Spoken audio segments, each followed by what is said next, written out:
Bonsoir. Bonsoir, oui. Vous allez bien? Oui, ça va bien, merci. Et chez vous? Bah,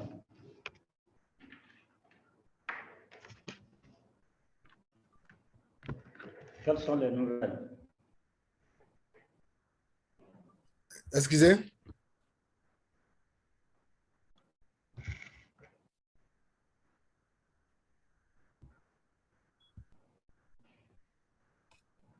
Allô? Il n'y a pas de nouvelles, ça va? Oui, allô, oui.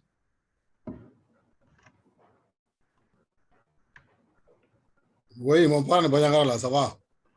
Oui, tout va bien. Il demande quelle c'est la nouvelle, quoi.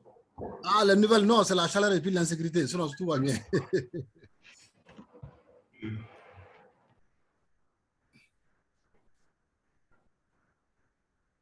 Les nouvelles, elles sont deux chez nous, la chaleur et puis l'insécurité, quoi. Ah bon? Ouais. Ah, ok. Est-ce Ah. que c'est presque pareil dans la région, hein? Ah, non, vraiment. Mais Ouais, souvent, mais, sinon, c'est compliqué, hein. ils ont laissé côté Bayagara et Bagas pour le moment. Ah, ils sont chez nous, là, hein. On va les éradiquer. Ils vont partir partout. Ils vont partir Ah, finalement. ouais, ils sont chez nous, là, vraiment, ça chauffe, hein. Ça va aller. On va. Ouais, et nous, de nous, Gouro, quand même, qu'on a habillé, t'es pas foutu. Voilà, c'est l'un des deux, amour, là. C'est ça. Là, quand même, Kichicho. Amin, Ravi.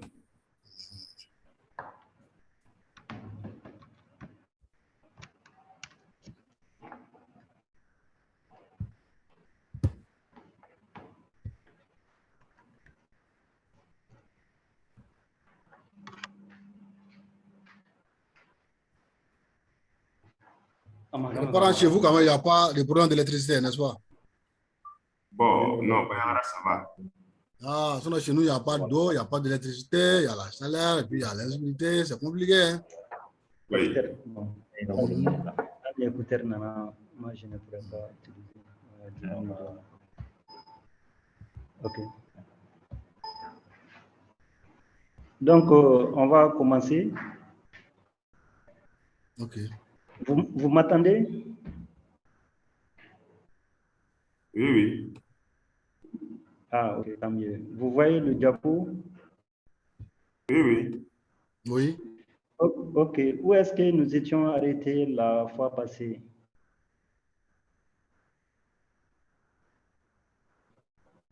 Oui, c'était ici. Je pense qu'on avait expliqué le rendez-vous, oui. Voilà.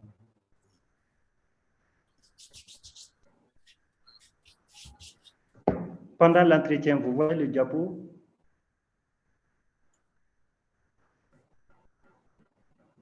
Pendant l'entretien, hein? Non, je vois les conditions, non? Les conditions de l'entretien, non? Non, j'ai dépassé ça, quoi. Allez-y, encore cliquez voir, oui, c'est en bas. Hein? Pendant l'entretien, vous voyez ça? Voilà, maintenant, on a après l'entretien, oui. Ouais, pendant l'entretien. Ok, très bien. Donc, la fois passée, nous avions défini qu'est-ce que c'est que l'entretien. On a vu également les différentes formes d'entretien.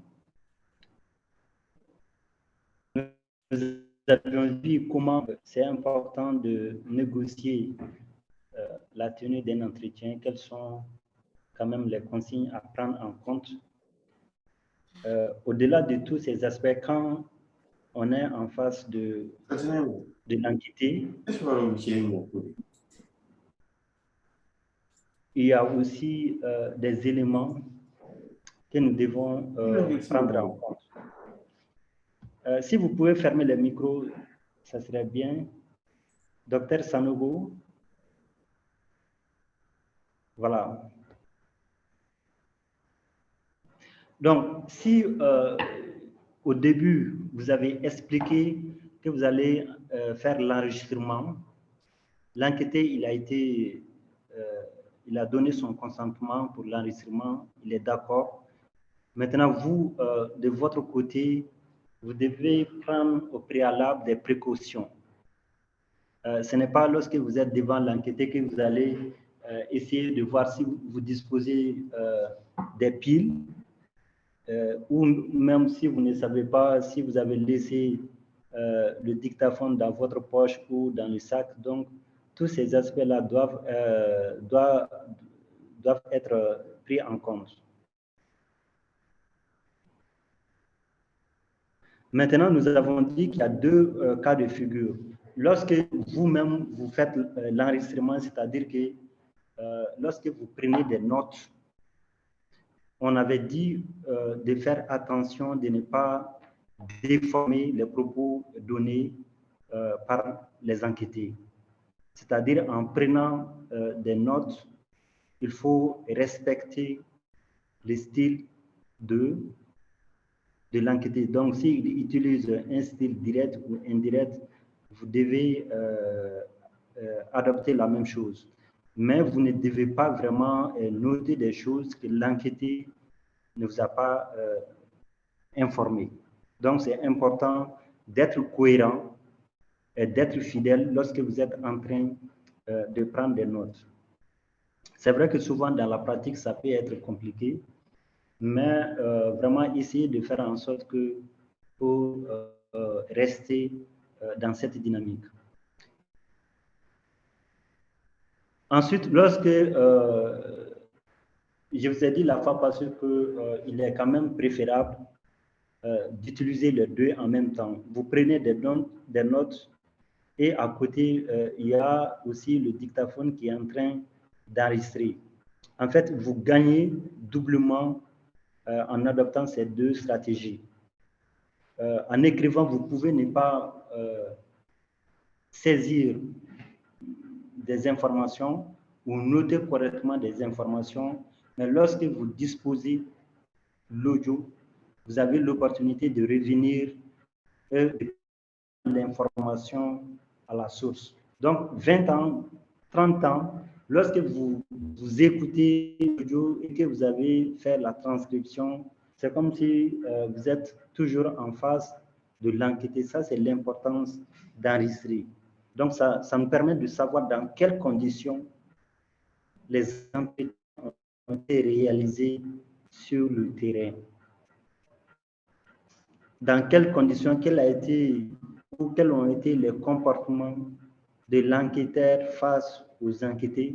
Alors, est-ce que les entretiens ont eu lieu dans un cadre favorable? Lorsque les gens, quand vous partez faire l'enregistrement dans un marché, on est sûr qu'il y aura des problèmes pour écouter correctement tout ce qui a été dit. Donc, ça va poser un problème de son. Alors, lorsque nous enregistrons, nous avons dit que pour les retranscrire, effectivement, ça demande beaucoup plus de rigueur, du temps, mais en réalité, c'est vous qui gagnez parce qu'à tout moment, on peut revenir sur les transcrits et d'exploiter autrement. Lorsque vous réalisez un thème cette année sur le WASH, vous avez mené des enquêtes de terrain en rencontrant, n'est-ce pas, plusieurs acteurs. Vous avez fait la transcription de l'ensemble des entretiens qui ont été réalisés. Vous avez produit votre rapport, vous avez été soutenu, n'est-ce pas? Une année après, puisque vous disposez quand même d'une certaine expertise sur la thématique WASH, on peut vous demander de proposer un article, n'est-ce pas, sur la même thématique. Donc, en ce moment-là, vous avez l'opportunité, n'est-ce pas, de vous replonger sur les matériaux bruts et de voir comment il faut satisfaire cette demande. Donc, s'ils n'avaient pas la transcription, on sait que parfois, pour ce qui concerne les prises de notes, parfois c'est limité. Beaucoup n'ont pas la capacité, n'est-ce pas, de noter le maximum de notes lorsque ils sont en train à la fois de poser les questions et de noter les réponses. Donc, ça, parfois, c'est difficile pour certains. Mais lorsque c'est enregistré et que vous avez fait la transcription, n'est-ce pas, ça vous donne l'opportunité d'exploiter les matériaux bruts sous plusieurs angles. OK, donc on continue.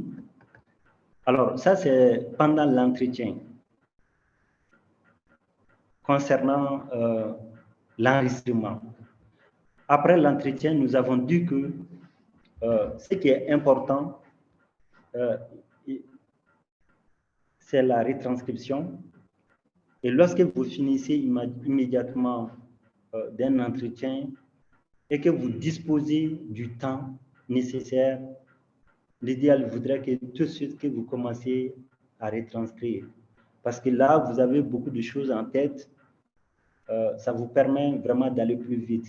Mais lorsque vous allez entasser les entretiens, pour dire qu'après 1 mois ou 2 mois, vous allez faire la transcription, il y a des notions qui peuvent vous échapper. Donc, l'idéal, c'est de transcrire à chaud. Par exemple, le soir, quand vous revenez à la maison, si vous avez le temps, c'est bien de continuer. Vous savez que même si dans l'audio, il y a des parties qui ne sont pas audibles que ça, mais vous savez ce que l'entretien vous a dit par rapport à tel aspect. Donc, vous avez une capacité de vous de se souvenir de ce qui a été dit par rapport à telle ou telle question. Ensuite, nous avons dit que par rapport à la transcription, il y a 2 tendances globales. Il y a des gens qui sont pour la transcription intégrale. Donc, tout ce que la personne dit, il demande de transcrire, de noter tout ça parce qu'on pense que ces éléments peuvent enrichir l'analyse. Quand la personne sourit, quand la personne hausse son ton, l'intonation, quand la personne vous dit d'arrêter et qu'elle commence à échanger avec un membre de la famille. Donc tout ça peut vraiment être important au moment de l'analyse. Et nous avions dit que cette manière d'analyser, lorsque nous allons prendre en compte les gestes, n'est-ce pas, de l'enquêté, en ce moment, nous sommes dans le cas de l'analyse de contenu. Donc, on sait que quand la personne baisse sa tête, il y a une information derrière. Quand la personne sourit, ça veut dire quelque chose. Quand la personne dit que... Monsieur, grâce à sa tête. Quand elle, voilà, elle remue sa tête, on sait que ça donne des informations. Et quand on regarde la télé, et quand on interviewe des gens, vous allez remarquer que par rapport à certaines questions, la personne va prendre quelques secondes avant de parler, où il y a des gens, ils vont essayer de tourner la tête avant de commencer à parler. Donc, tous ces comportements-là nous renseignent par rapport à notre thème de recherche. Alors, s'il faut transcrire tout, c'est l'idéal, même si nous savons que vraiment ça coûte cher. Voilà, ça prend du temps. Parfois, si vous ne pouvez pas aller vite, vous serez dans l'obligation de chercher des gens qui ont une certaine expertise en matière de retranscription. Donc, il y a des gens qui sont uniquement spécialisés par rapport à la retranscription des entretiens et des focus group. Ils ne s'intéressent pas à l'analyse. Leur boulot, c'est uniquement de transcrire. Donc, on voit ça beaucoup dans les pays occidentaux, mais chez nous, ici, ce n'est pas aussi développé. Mais je connais des gens, lorsqu'il y a l'offre, ils sont preneurs. Voilà. Ensuite, à côté de la transcription intégrale, il y a d'autres tendances qui pensent que, en réalité, ça ne vaut pas la peine de transcrire l'intégralité d'un entretien. Il faut aller exploiter uniquement les parties saillantes, comme on le dit en Bambara, donc les parties importantes. Ils vont uniquement identifier ces parties-là et de les saisir. Eux, en les saisissant, ils savent qu'ils vont exploiter ces passages-là dans le corps du document. Donc, par exemple, dans le cas du consulting, de la consultance, les consultants font beaucoup ou adoptent beaucoup la deuxième tendance parce que, vu qu'ils sont confrontés par le temps, parfois il n'y a pas assez de ressources, voilà, donc ils vont faire une transcription partielle. Donc, ils vont prélever des verbatims et d'utiliser ces verbatims-là dans les passages du rapport pour soutenir mieux l'argumentation. On va y venir par rapport à ça. Et professeur? Oui? Le mode d'affichage là, c'est pas mieux de mettre en mode diaporama ou de réduire les diapos qui sont à côté, quoi? Oui, si je mets en mode diapo, vous n'allez pas voir, donc ça ne file pas, quoi. Ok, donc vous pouvez réduire les modes qui sont, les diapos qui sont à gauche là. Juste réduire, quoi. Ça a pris beaucoup de place, quoi, avec la diapo principale. Donc, si vous pouvez réduire un peu. Voilà. Ok, d'accord, j'ai compris. C'est bon? Voilà, c'est bon. Non, c'est bon. Ok.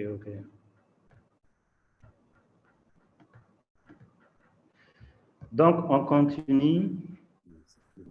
Maintenant, quelques règles à observer. Comme vous le savez, lorsque vous voulez entamer un entretien, on sait qu'il faut une présentation. Avant même de rentrer dans le vif du sujet, l'enquêteur doit se présenter de façon neutre. Même si vous êtes le petit frère de Assimi Goïta, ce n'est pas le moment de révéler à l'enquêteur que vous êtes le petit frère de Assimi. Parce que en disant ça, ça peut biaiser les propos que l'enquêteur va vous livrer. Donc, il est important de faire une présentation neutre. Je m'appelle Moussa Koulibaly, je suis un étudiant, donc je suis venu pour qu'on échange un peu sur ce thème-là, etc., etc. Donc, il s'agit d'expliquer le but de votre recherche, les objectifs recherchés par votre recherche et dire pourquoi la personne qui est en face de vous a été identifiée comme participante à l'enquête. Ça, c'est très, très important. Parce que lorsque vous allez interviewer une vieille dame dans un ménage, elle peut ne pas accepter parce qu'elle se dit, mais dans le village, il y a plusieurs vieilles dames, pourquoi vous vous intéressez à elle seulement? Elle peut se poser cette question et c'est une question légitime. Donc, pour la convaincre, vous devez trouver des arguments justifiant son choix parmi l'échantillon. Alors, dans nos communautés, parfois, les enquêteurs sont confrontés à ça. Ou si, quand tu finis, par exemple, un membre de la famille, on va te dire, oh, il y a Oumou là-bas, il faut l'enquêter. Mais s'il se trouve que Oumou ne rentre pas dans nos critères de choix, c'est à vous d'expliquer que, en fait, dans un ménage, nous ne voulons pas prendre tous les membres de la famille. C'est seulement les vieilles personnes, les femmes qui nous intéressent. Ensuite, un élément aussi important, c'est de garantir l'anonymat et la confidentialité des propos qui vont être livrés par l'enquêté. Ça, c'est très, très important. Parce que souvent, la personne ne va prendre la décision de ne pas donner trop d'explications par rapport à certains facteurs, tout simplement parce qu'elle pense qu'après, vous allez raconter tout ce qu'elle a dit à d'autres personnes. Imaginez si vous interviewez une infirmière en termes sur la relation entre le personnel et que l'infirmière pense que vraiment au sein de l'unité, il y a un problème de relation entre le personnel soignant. Le médecin ne s'intéresse pas aux infirmiers, etc. Les matrones ont du problème. Il y a une sorte de conflit. Alors, lorsque l'anonymat n'est pas garanti, la confidentialité, l'infirmière va prendre des précautions pour ne pas vous donner toutes les versions des faits. Mais lorsqu'elle est bien rassurée que ces informations seront anonymes, qu'on ne va pas dire que c'est Fanta infirmière qui a donné tel ou tel propos en ce moment, elle sera libre, n'est-ce pas? Elle sera motivée d'aller en profondeur. Alors, lorsque vous dites à quelqu'un que vous allez anonymiser ses propos et qu'après, lorsque vous allez produire votre livrable et que vous avez nommé la personne, alors dans ces cas, elle a la possibilité de vous traduire devant la justice. Parce qu'en réalité, vous n'avez pas respecté ce que vous avez promis. L'autre jour, moi, j'étais en train de regarder le mémoire de quelqu'un. Il a dit, au niveau de la méthodologie, qu'il y aura l'anonymat, la confidentialité, mais dans le corps des résultats, elle a nommé les noms de ceux qui ont donné tel ou tel propos. Donc, vous voyez qu'en fait, il y a une incohérence. Ensuite, au-delà de l'anonymat, au début d'un entretien, c'est aussi important de préciser la durée. L'échange va prendre environ combien de temps? Parce qu'en réalité, c'est vous qui sachez si vous êtes en train de réaliser une enquête quantitative ou une enquête qualitative. Et les enquêtes, n'est-ce pas, en fonction des objectifs recherchés, le temps mis pour recueillir des données peut varier d'un cas à un autre. D'où l'importance de préciser la durée approximative d'un entretien. Parce que lorsque vous allez demander à un paysan le beau matin, il est pressé d'aller dans son champ. C'est l'hivernage, les gens n'ont pas le temps. Il ne sait pas que l'entretien va prendre 1 heure, environ 2 heures. Lorsque vous ne précisez pas, au moment où vous êtes en train de commencer à poser les questions réelles, la personne dira que bon, vraiment, elle est désolée. Donc, elle va vous fausser compagnie parce qu'en réalité, elle doit partir dans son champ.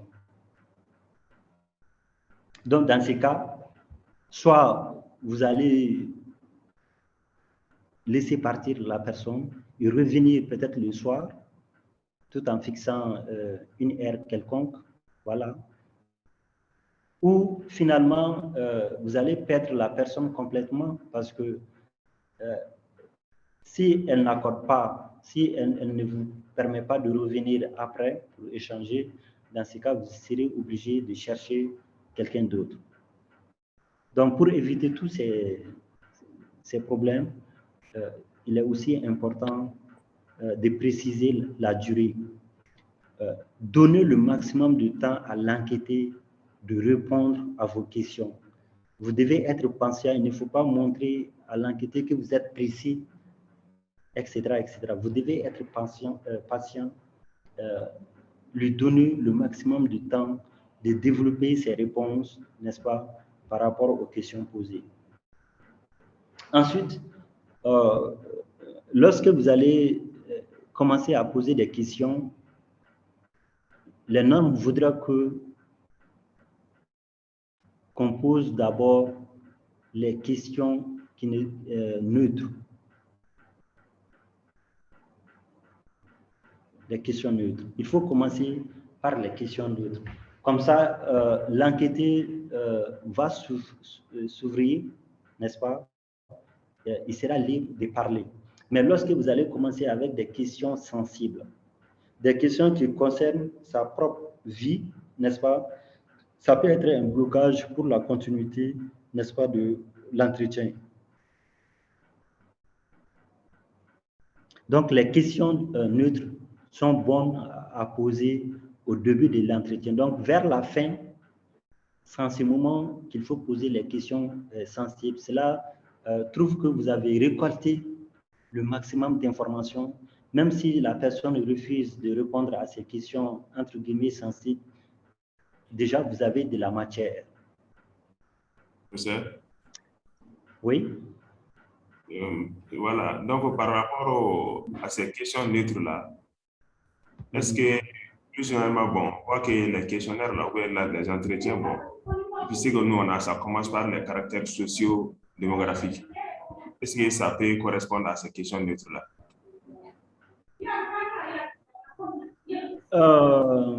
Bon, oui.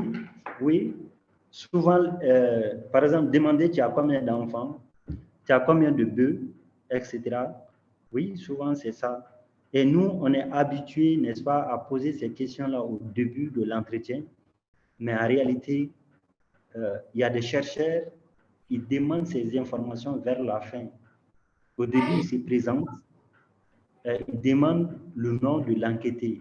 Bon, humainement, c'est aussi obligatoire. Lorsque vous allez discuter avec quelqu'un, c'est bien de connaître son nom. Donc, tout ça, c'est des signes qui peuvent le motiver pour échanger avec vous. Maintenant, pour ce qui concerne le reste là, tu as quel âge, tu as combien de femmes, quelle est ta religion, en fonction de la nature de la recherche, n'est-ce pas? Il y a des chercheurs qui vont recueillir ces informations à la fin. Donc, c'est ce qui est même recommandé, mais en réalité, dans la pratique chez nous, on voit que tous les questions relatives aux caractéristiques socio-démographiques, on pose ces questions-là au début de l'entretien, que ce soit le questionnaire ou l'enquête qualitative.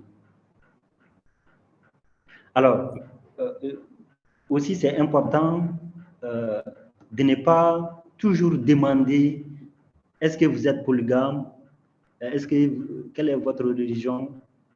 Il y a des thématiques où vous n'avez pas besoin de savoir si l'enquêté il est polygame ou monogame. En réalité, quand vous récoltez cette information, en quoi ça vous rapporte quelque chose par rapport à l'analyse de votre thème? Ça, c'est des questionnements qu'on doit se poser. Il ne faut pas le faire parce que les autres le font. Non. En fait, un guide, lorsque vous êtes en train de concevoir un guide, vous devez vous poser la question en formulant telle question, ça nous renvoie en quoi au moment de l'analyse. Est-ce que je vais analyser ou pas? Lorsque vous n'aurez pas la pertinence d'analyser la question, en réalité, vous perdez votre temps et vous perdez aussi, vous faites en sorte que l'enquêté aussi perd son temps parce que voilà, c'est des informations que vous allez recueillir, mais en réalité, vous n'allez pas exploiter. Donc, c'est important, les caractéristiques socio-démographiques.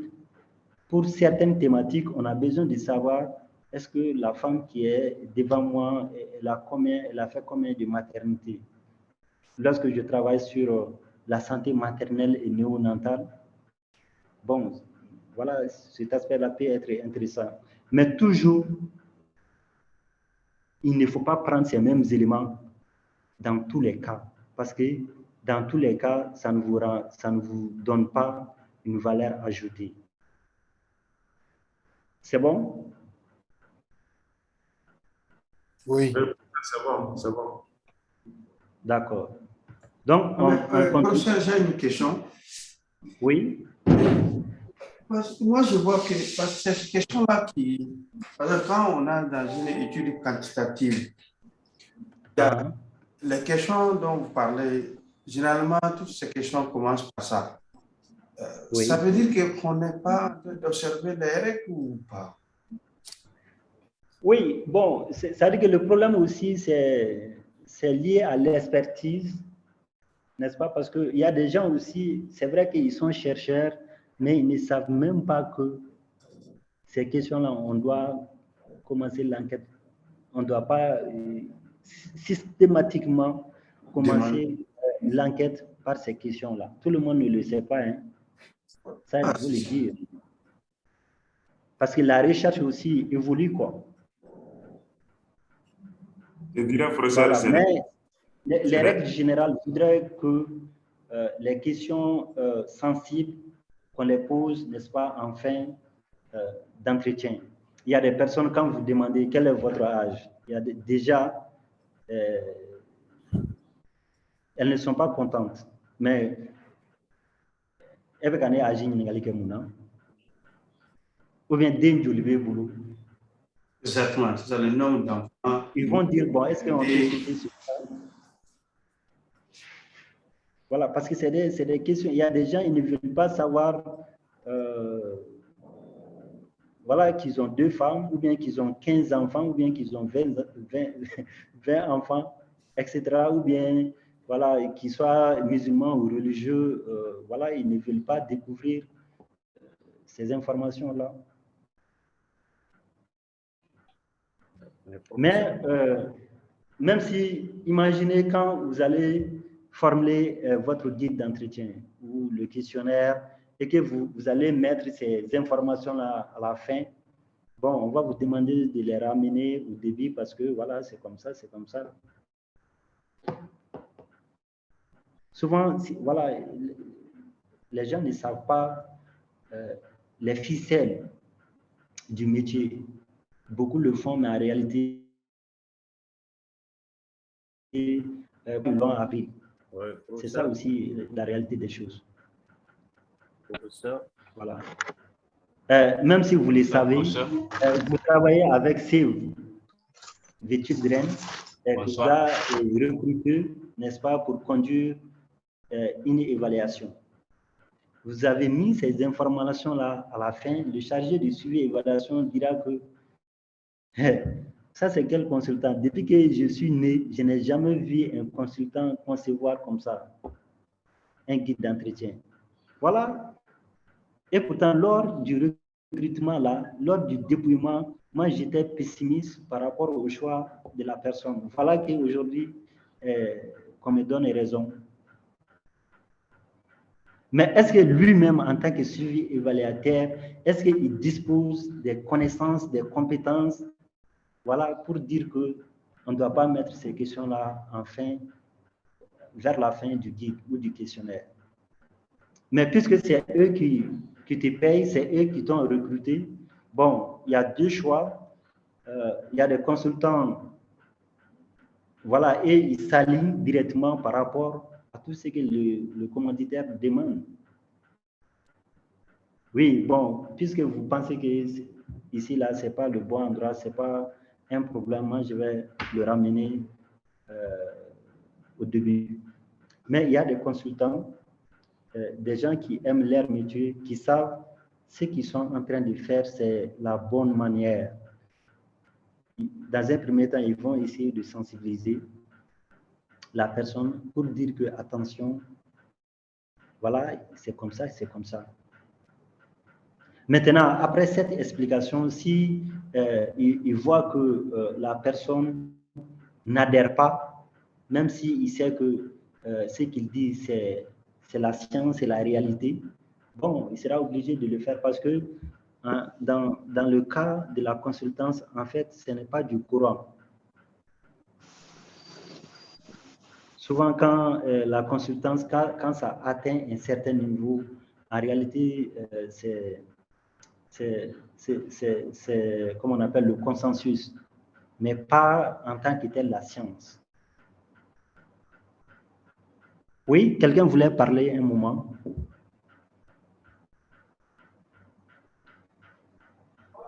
Oui, non, moi c'est Dr. Koulibaly. Oui, Koulibaly. C'était en fait pour attester par rapport aux questions sensibles. Parce que lors d'une de nos études là, dont on avait des stagiaires américains. Oui. Donc, quand on élaborait les outils, ils ont exigé qu'on fasse un SOP par rapport aux questions sensibles. Donc, nous, on trouvait que dans notre contexte, on peut les poser sans problème, mais ils n'ont pas accepté. Oui. Et au finish, on a compris vraiment qu'il fallait faire comme ils l'ont proposé. Ça nous a vraiment bien servi. Oui. Oui, c'est ça que je voulais dire. En tout cas, c'est un très bon exemple. Oui. Voilà, parce que aussi les gens n'aiment pas souvent découvrir ou changer les pratiques. Souvent, on est renfermé. On sait que même si ce qu'il dit, c'est la réalité, mais en réalité, bon, ça ne nous arrange pas. Ça va nous amener à faire plus d'efforts. C'est ça la question de la résistance par rapport au changement. Surtout au niveau des organisations, que ce soit des organisations privées ou publiques. À chaque fois qu'on veut aller d'un point A à un point B, il y a des acteurs qui vont essayer de freiner le processus. Parce que soit ils savent qu'en allant vers le changement, ils vont perdre le pouvoir qu'ils disposaient bien avant. Quand on va changer l'organigramme là d'un service, ce n'est pas évident que vous ayez le même pouvoir. Donc, vous pouvez perdre votre pouvoir d'antan, comme aussi vous pouvez avoir aussi un poste où vous avez plus de responsabilités, etc., etc. Donc, ce changement-là, si c'est défavorable en fonction de leur position, les gens ne veulent pas ça.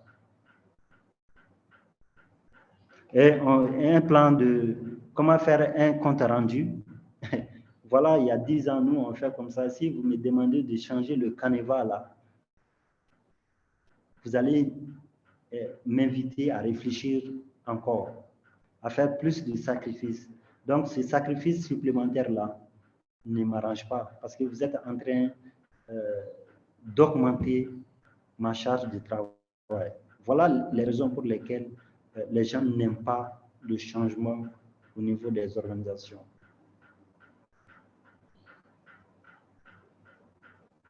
Ensuite, dans le cas d'un entretien, surtout lorsque nous sommes dans le contexte qualitatif, il est demandé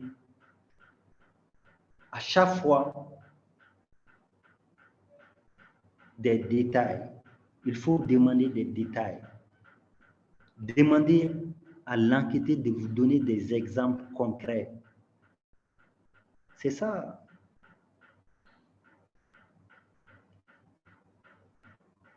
Des exemples concrets, ce qu'il a vécu. Il ne faut pas laisser la personne aller. Non, non, non.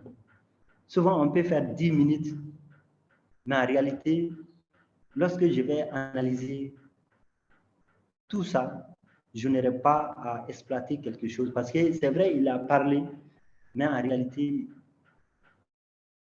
voilà, il n'est pas précis. On ne voit pas vraiment quelque chose qu'on peut prendre et puis voilà, exploiter. Donc, dans ce cas, il faut demander des précisions. Dans le contexte quanti, quand vous dites 80%, les questions de demande, d'explication vous permettent d'avoir à peu près la même chose. Là, vous n'aurez pas le chiffre, mais vous aurez des exemples concrets. Oui, effectivement, moi-même, j'ai été 10 fois au centre de santé, ni l'infirmière, ni le DTC, ni la matrone. Personne n'était là. Ça, c'est une preuve. Il dit qu'il a fait 10 tours. Mais quand il dit, oui, les 16, comme il n'y a pas personne, etc., etc., tu viens, il n'y a rien. Non, il faut demander concrètement, est-ce qu'il peut donner un exemple? Oui, le lundi passé, j'ai quitté. Personne, il n'y avait personne. J'ai appelé les DTC, il dit qu'il est en mission. J'ai appelé la matrone. Il dit que son mari, voilà, est souffrant. L'infirmière, voilà, elle était en formation. Ça, c'est un exemple concret. Mais quand vous dites que au niveau du centre de santé, il n'y avait personne, mais on peut vous demander des précisions, des exemples. Quand il n'y avait personne, qu'est-ce que cela veut dire? Est-ce qu'il veut parler des utilisateurs ou bien est-ce qu'il veut parler du personnel soignant? Il n'y a personne, ça veut dire, c'est vague. Est-ce qu'il veut parler du moment de la pause? Voilà, donc il faut demander des explications. En enquête calée, c'est ça l'importance. Ensuite, lorsque vous avez commencé l'entretien, l'autre jour, on a vu des thèmes.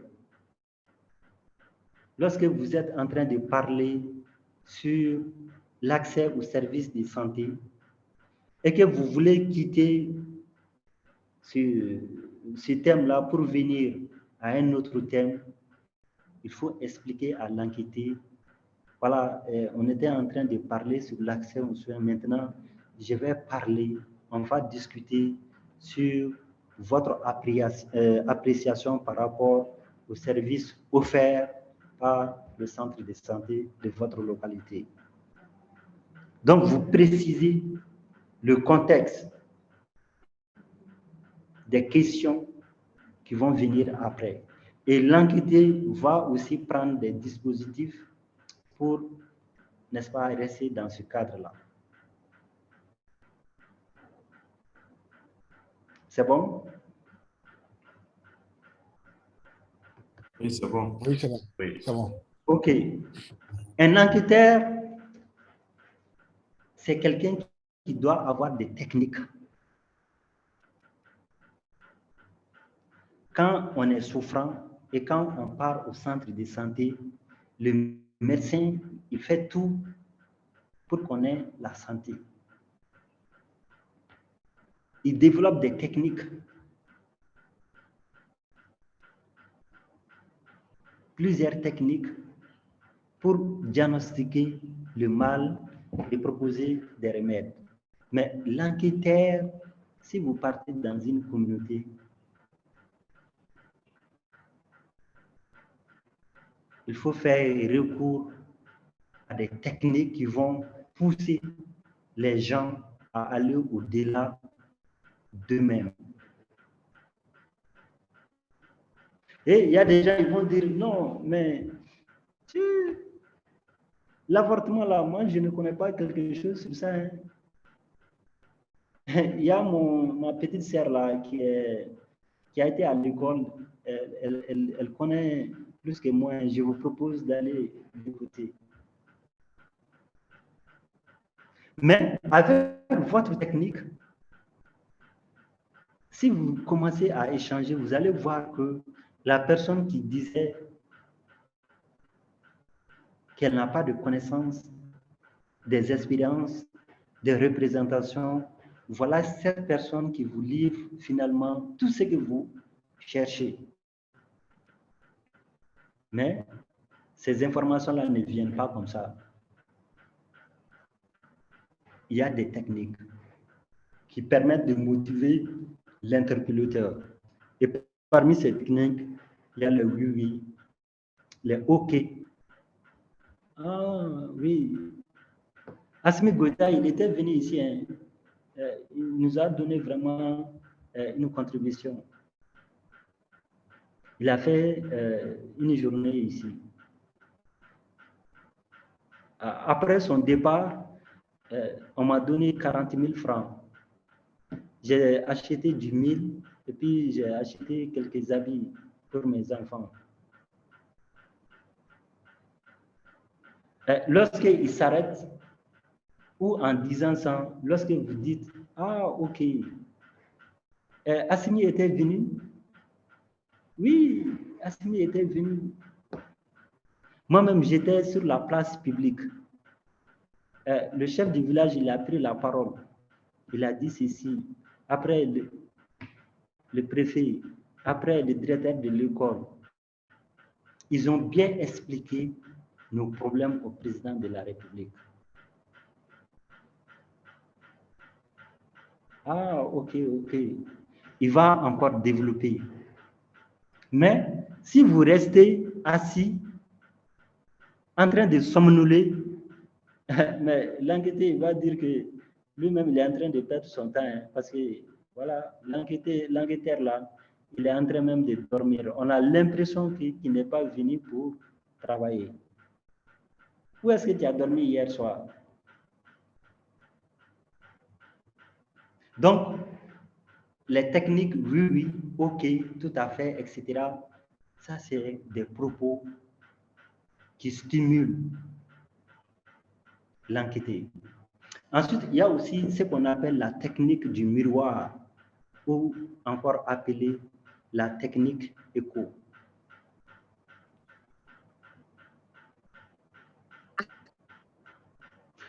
Cette technique-là permet de prendre quelques mots utilisés par l'enquêteur.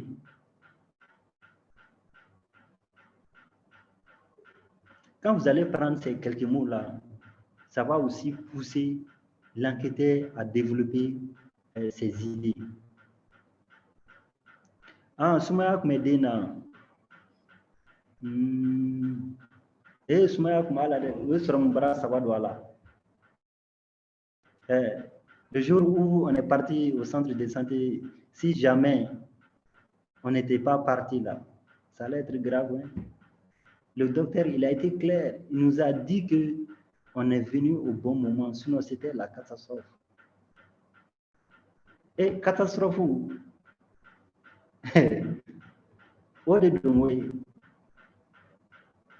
On a injecté plus de combien de trucs. L'enfant, il n'a pas réagi. Il a fallu que le médecin appelle un de ses collègues à Mopti.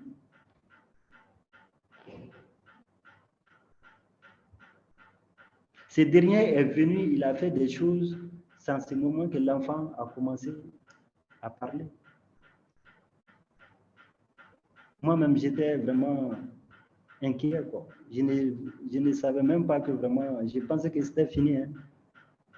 Donc, ça, c'est la technique du miroir. Ensuite, aussi, il y a la reformulation, la technique de reformulation. C'est lorsque la personne dit quelque chose, oui. Le Japon ne bouge pas, hein? Japon ne bouge pas. Moi, je n'ai même pas l'écran là. Peut-être l'écran n'est pas arrivé à Kai d'abord. C'est écrit encore. Oui, même autour de Bamako, là, c'est en cours. A commencé le partage, toujours là. Même à Bamako, c'est pas arrivé ici. C'est en cours. Donc, des techniques utilisées à l'entretien, vous voyez? Non, peut-être il faut fermer et repartager. C'est un cours de partage, Peut-être que c'est la connexion, quoi. Non,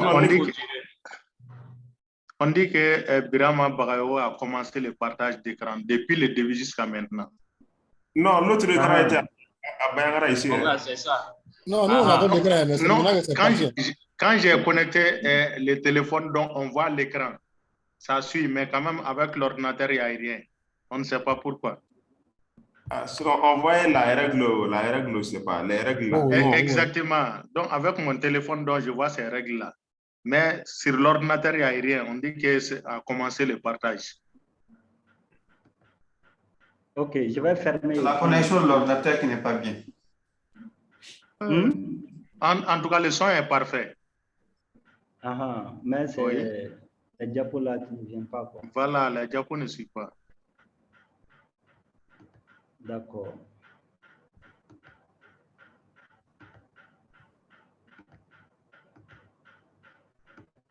Vous voyez maintenant? Non, non. C'est toujours Balo à commencer le partage d'écran. Je pense qu'il y a des vrais problèmes avec sa connexion cette fois-ci. Hein.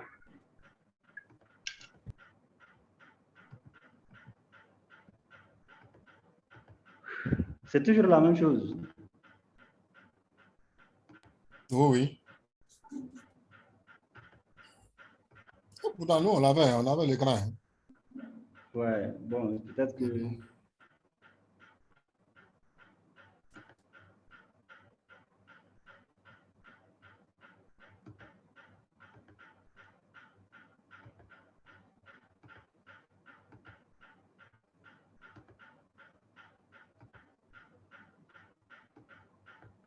Attends, je vais appeler Diacté pour voir quel est le problème. C'est ça.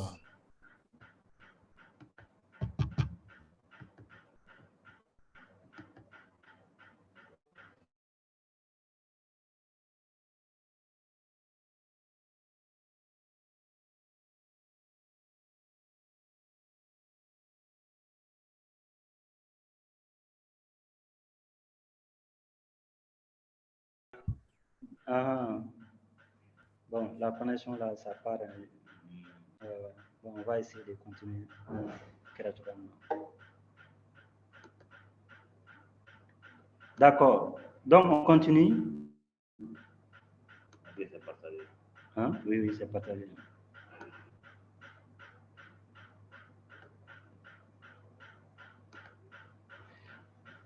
Niable, la diapo là, ça ne défile pas, quoi. On ne voit pas le zoom. Zoom. Zoom là. Nega machine avec la table. Vous voyez l'écran toujours, non? Oui. Oui, professeur. C'est bon. Ok, d'accord. Oui. Voilà, donc on avait expliqué, on était au niveau de la reformulation qui consiste à redire ce que l'enquêté a donné comme information d'une autre manière. Mais il ne faut pas quand même changer le sens des propos qui ont été donnés par l'enquêté. Lorsque vous voulez reformuler, il faut garder le sens. C'est bon? Oui. En reformulant, il ne faut pas changer le sens, l'orientation des propos de l'enquêté. Ça, c'est vraiment déconseillé. Alors, voilà quelques... Vous voyez le diapo suivant? Exemple de reformulation. Oui, c'est bon, on voit. OK. Donc, ici, on voit un exemple. Si je vous ai bien compris, pensez-vous que la santé de la population, si je vous ai bien compris, pensez-vous que la santé de la population, donc il a reformulé ce que l'enquêté a dit. Ensuite, d'après vous, la deuxième phase du projet a été menée dans la précipitation. Donc, ici, par exemple, peut-être que la personne nous dit que si vous voyez qu'il y a tel ou tel résultat parce que le projet a été réalisé dans un contexte d'urgence. Donc, il y a des étapes qui n'ont pas été respectées. Et raison pour laquelle, pour mieux comprendre cette urgence, l'enquêteur, il le reformule en disant la deuxième phase du projet a été menée dans la précipitation. Même s'il n'a pas dit précipitation, en tout cas, quand on écoute et quand on analyse ce qu'il a dit, il veut dire ça. Ensuite,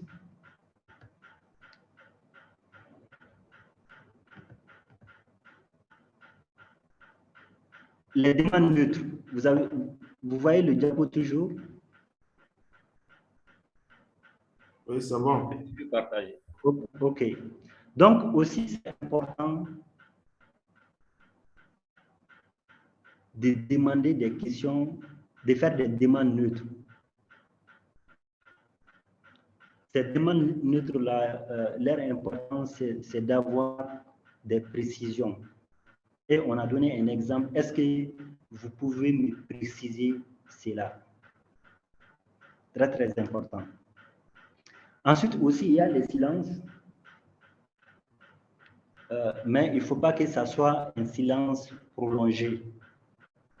Un silence qui vous amène, je ne sais pas, vers le sommeil, etc., etc. Donc, parfois, quand l'enquêteur parle, il faut l'écouter sans rien dire. Souvent, ça pousse l'autre vraiment à aller chercher des informations pour vous satisfaire. Mais vous savez que quand est-ce qu'il faut rester silencieux, quand est-ce qu'il faut remuer la tête ou dire oui, oui, etc., etc. Donc tout ça dépend de l'enquêteur. Alors, au-delà de la communication verbale, il y a aussi la prise en compte des gestes.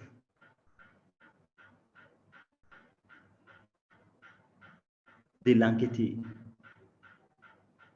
Donc, les mimiques, la gestuelle, le regard, la variation du ton.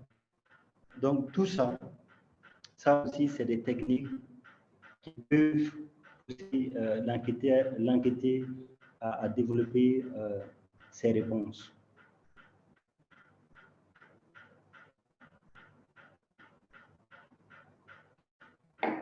C'est bon? Oui, c'est bon. Maintenant, les risques. Dans un entretien, effectivement, parfois, on peut être confronté à des risques. Le premier peut être le refus de répondre.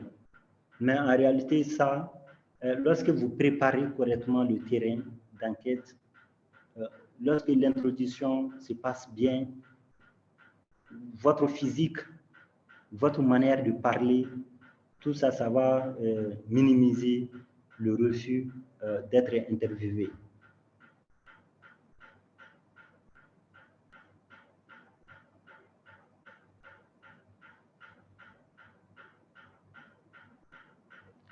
Ensuite, un autre risque, c'est l'incapacité du sujet interrogé à répondre. N'est-ce pas? Parfois, souvent, il y a ça. Soit parce qu'il éprouve des difficultés à s'exprimer, soit parce qu'il n'a pas de connaissances ou d'opinion sur la question posée.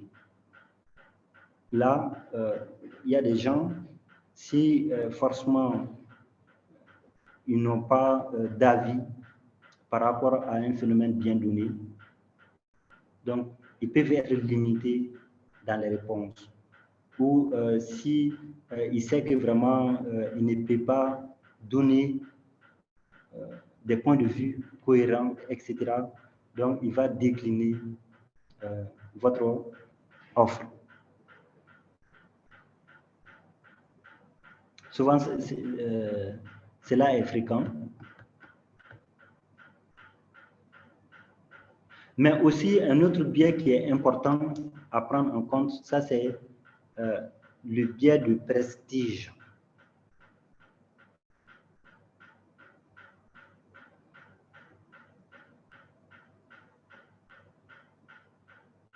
Donc, les biais de prestige, il faut que je montre à l'enquêteur là que je connais la chose, même si ce n'est pas le cas.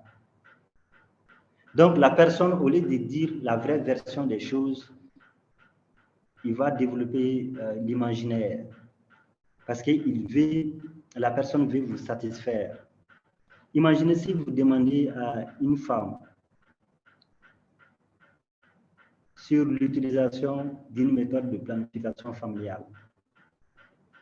La personne peut comprendre que votre objectif, c'est d'amener les gens à utiliser les méthodes de planification familiale. Donc, même si elle n'a jamais utilisé une méthode, elle va dire que oui, maintenant, là, moi, j'utilise. Est-ce qu'il y a des femmes dans notre environnement là qui n'utilisent pas les méthodes de planification familiale? Parce que, au lieu de dire réellement ce qu'elle fait comme pratique, elle va laisser ça et développer autre chose. Donc, ça va engendrer un biais au niveau des réponses. Parce que la personne veut vous impressionner.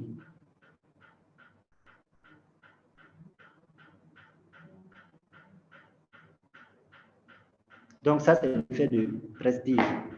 Alors, il y a un exemple en bas.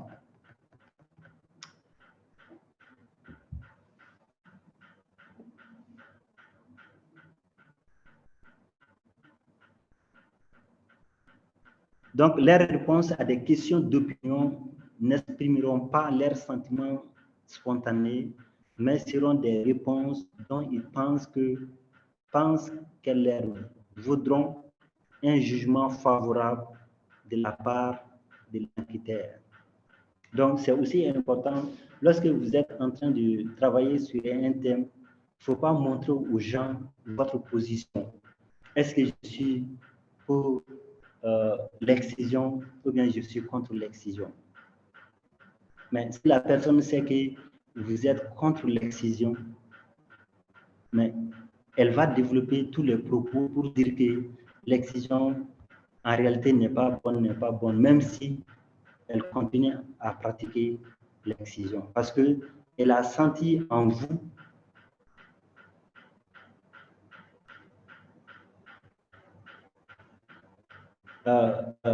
la nécessité d'abandonner la pratique.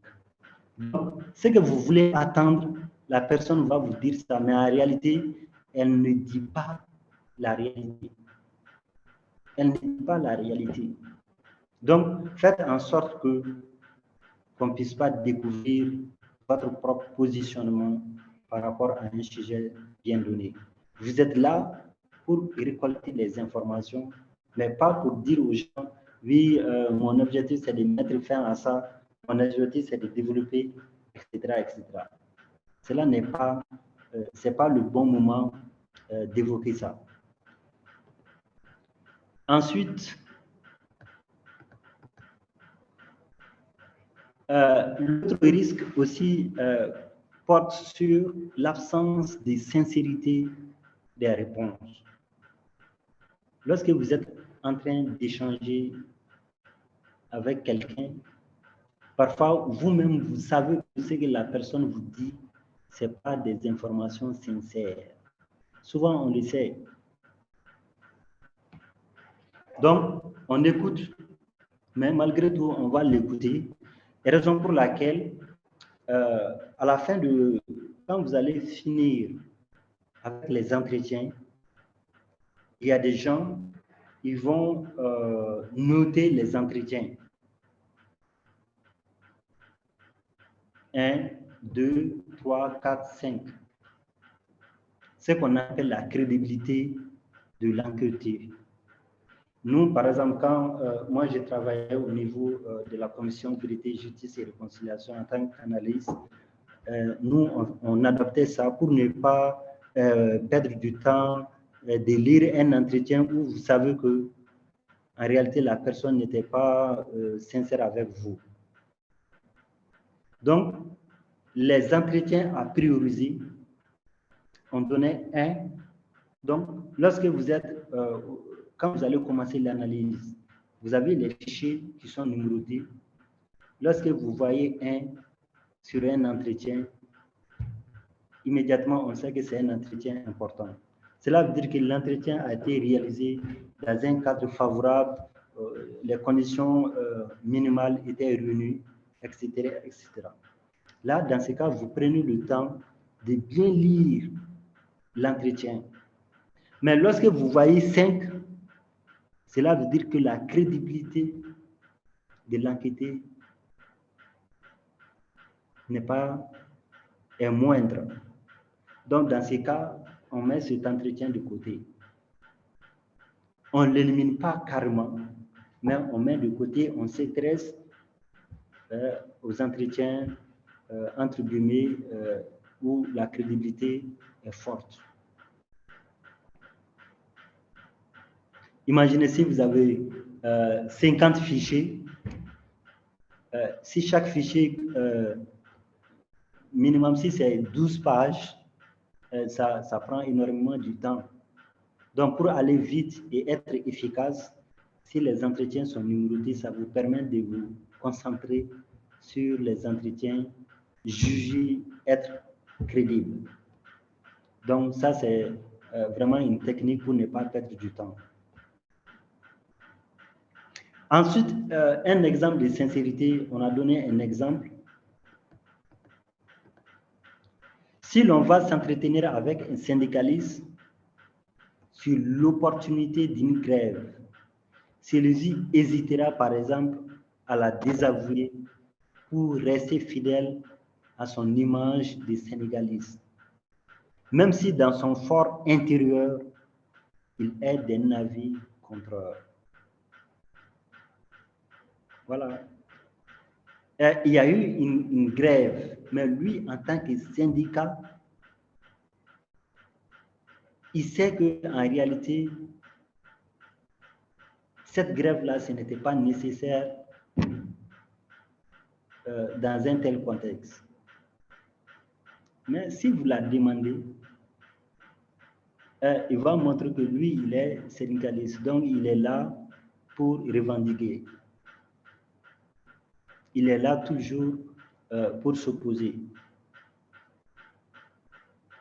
Donc, c'est à vous, oui, c'est vrai que vous êtes un syndicaliste, mais en réalité, est-ce que cette grève est venue à un moment opportun? Est-ce qu'on ne pouvait même pas annuler la grève en question? Donc, si vous trouvez des bonnes techniques, finalement, il va vous révéler pour dire qu'en réalité, c'est difficile de dire que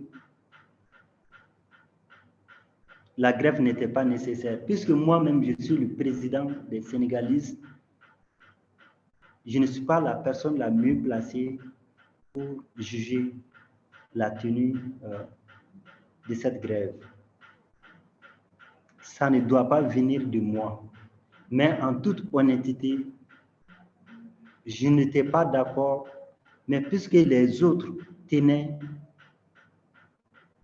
qu'à ça, finalement, je les ai accompagnés. Parce que si je devais m'écarter complètement, ça allait engendrer, n'est-ce pas, une sorte de conflit entre nous-mêmes. Et cela allait déboucher sur d'autres choses où les conséquences allaient être plus graves. Voilà la raison pour laquelle je me suis aligné, mais en réalité, ce n'était pas la peine.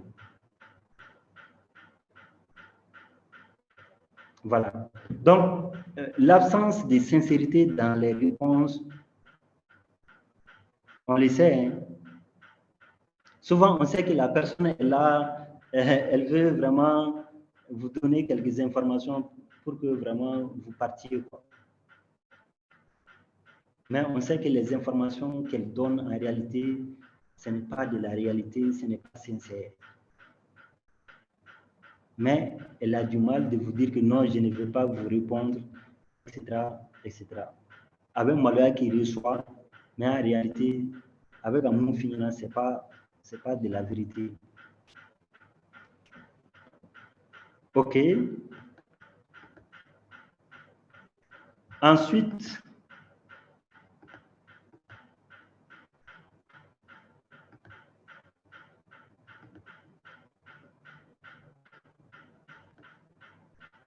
voilà. Donc, il y a aussi les réponses dites instrumentales. Ça aussi, ça c'est un biais. Il y a des gens, ils vont instrumentaliser leurs réponses.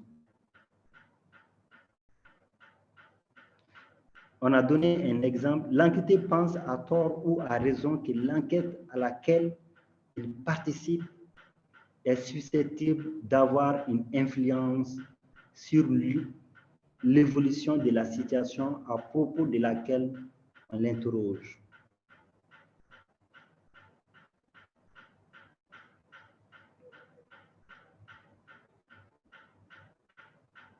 Ces réponses risquent alors d'être déterminées par le souci de favoriser une évolution plutôt qu'une autre, même si les réponses données ne correspondent pas à sa situation ou à son opinion réelle.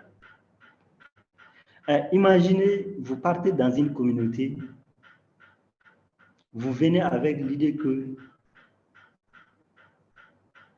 vous allez améliorer les moyens de subsistance des communautés. Comme s'il y a un problème de nourriture, de revenus, etc. Mais puisque la personne connaît la raison pour laquelle vous êtes là, même si la personne n'est pas dans la nécessité d'être soutenue, d'être renforcée, elle va dire ah, vraiment, votre projet là, c'est le meilleur des projets. Avant moi, je pouvais avoir 20 tonnes de récolte. Mais depuis plus de 2 ans, même 1 tonne, je ne gagne pas. Même 1 tonne. Imaginez, ma famille compte plus de 40 personnes. 1 tonne en réalité n'est rien. Donc, depuis le mois de septembre, je suis obligé de chercher des crédits pour acheter la nourriture. Je dis comme ça parce que je sais que votre objectif, c'est d'aider la communauté. Donc, il faut que je montre que je suis aussi vulnérable, plus vulnérable, même si en réalité, je ne l'ai pas. Donc, ça, c'est un biais vraiment qu'on doit tenir compte. Si la personne parle comme ça, il faut demander des preuves, des exemples de précision pour savoir ce qu'elle est en train de dire, est-ce que c'est vrai. Parce que si vous récoltez ces informations, cela veut dire que c'est des informations qui ne reflètent pas la situation réelle. Et si vous produisez un rapport comme ça, déjà ça force, si c'est le début d'un projet, ça va fausser les données de base.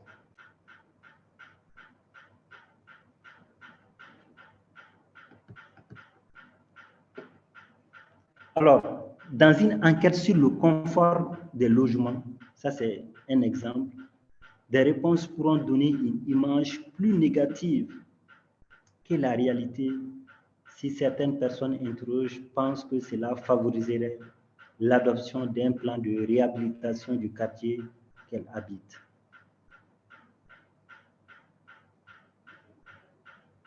Donc, puisque ils savent que l'objectif, tout ça, vous allez quand même réaménager le quartier en question pour améliorer le cadre de vie, la personne va mettre ça en exergue. Et il y a l'inondation, hein, il n'y a pas de caniveau chez nous, hein, et regardez comment les gens...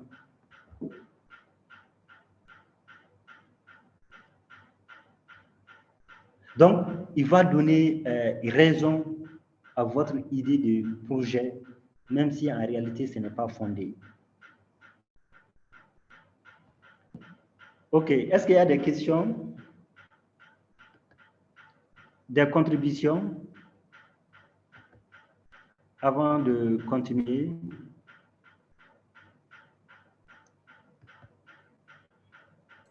Professeur, j'ai une question par rapport à ces biais-là. Vous avez dit de vérifier ce qui est réel. On ne peut que, par exemple, s'il s'agit de... ça ne va pas un peu, comment on appelle, sur la suite de l'enquête. Oui. Généralement, on peut connaître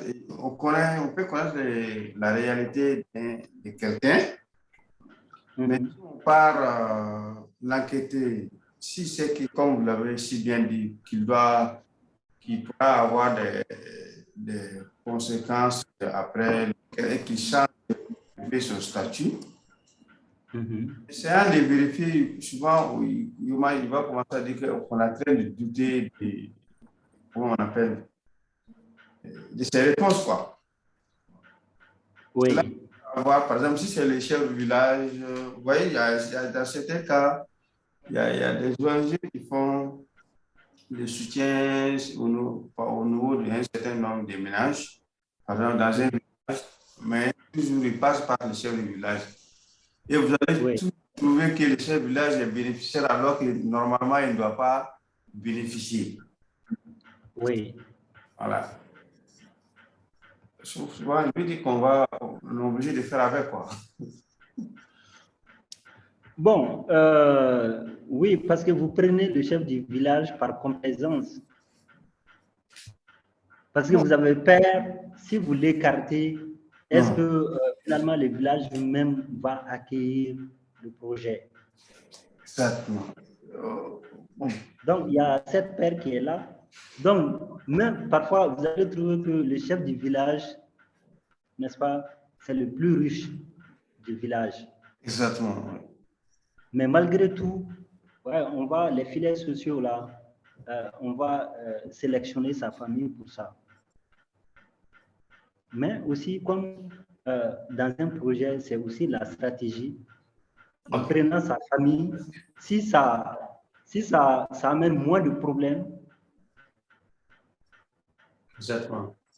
Voilà, donc il faut l'accepter tout en pensant que il est inclus dans le lot, pas parce que il fait partie vraiment.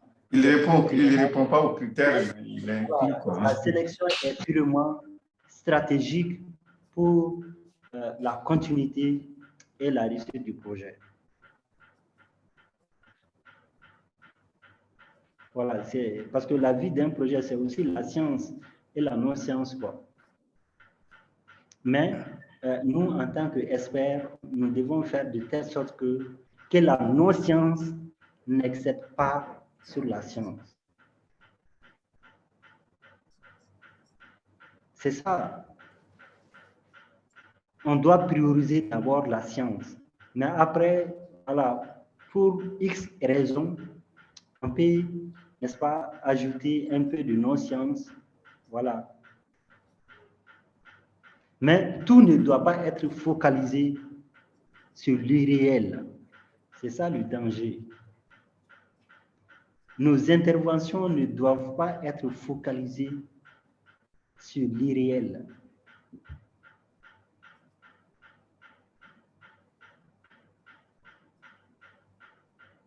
C'est bon?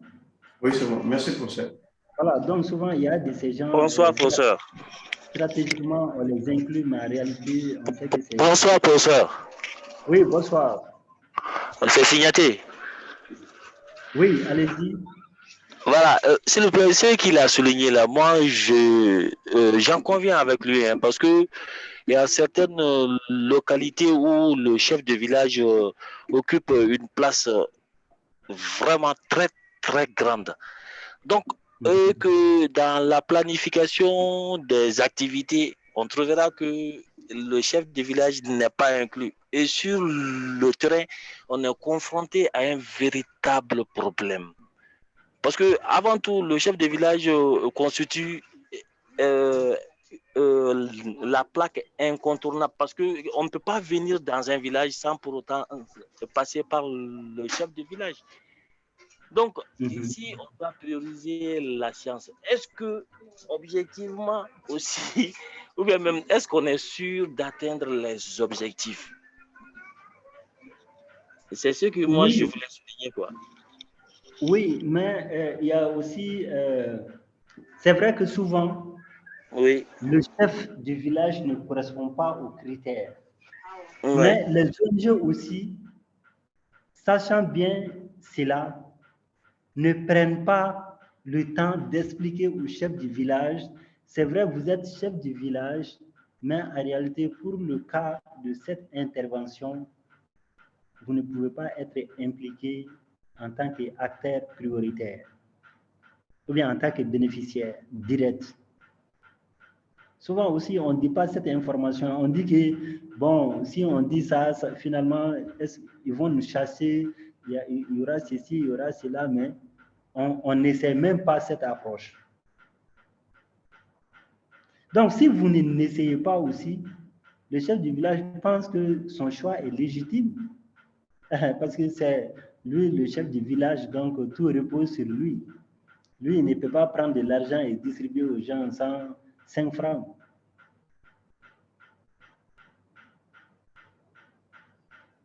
Donc,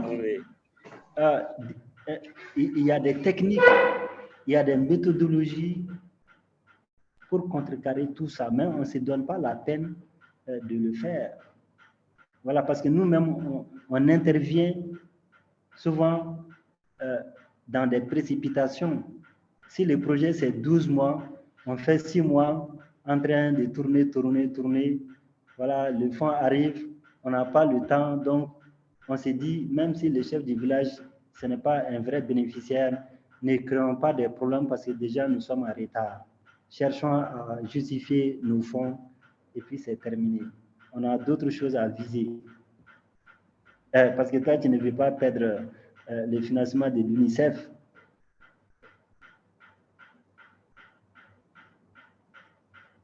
Ce que tu as besoin, voilà les activités, voilà le budget qui a été engagé, voilà les résultats.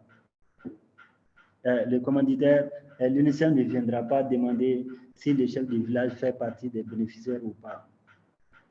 Donc ça là, on va garder ça comme un secret entre nous. Ça, c'est le comportement souvent de nous intervenants sur le terrain. Il y a des choses, mentalement, nous-mêmes, on juge d'avance pour dire qu'ils ne vont pas accepter. Donc déjà, on stoppe même la négociation. Et ça devient une routine. Une ONG qui vient, qui essaie de sensibiliser depuis l'Antiquité, les ONG qui viennent, toujours le village, le chef du village fait partie. Si vous pensez que c'est le contraire, alors allez-y dans d'autres villages. Nous, on n'a pas besoin de votre projet. Déjà, vous bloquez le processus aux autres qui veulent bien faire. Donc, c'est une réalité flagrante. Tout le monde sait. Même les bénéficiaires et même le savent, mais tout le monde ferme les yeux.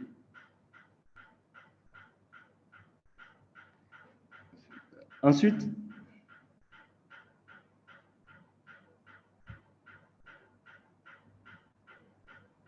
c'est bon? Oui. D'accord, on va continuer. Maintenant, on vient à l'exemple. Ici, ça c'est un cas concret d'élaboration d'un guide d'entretien individuel. Ce guide-là, qu'on va voir est adressé aux chefs d'entreprise dans le district de Bamako.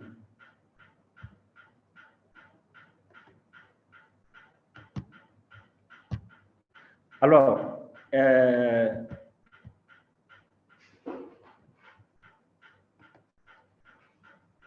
donc, au niveau de l'introduction, il y a des parties que je n'ai pas vraiment...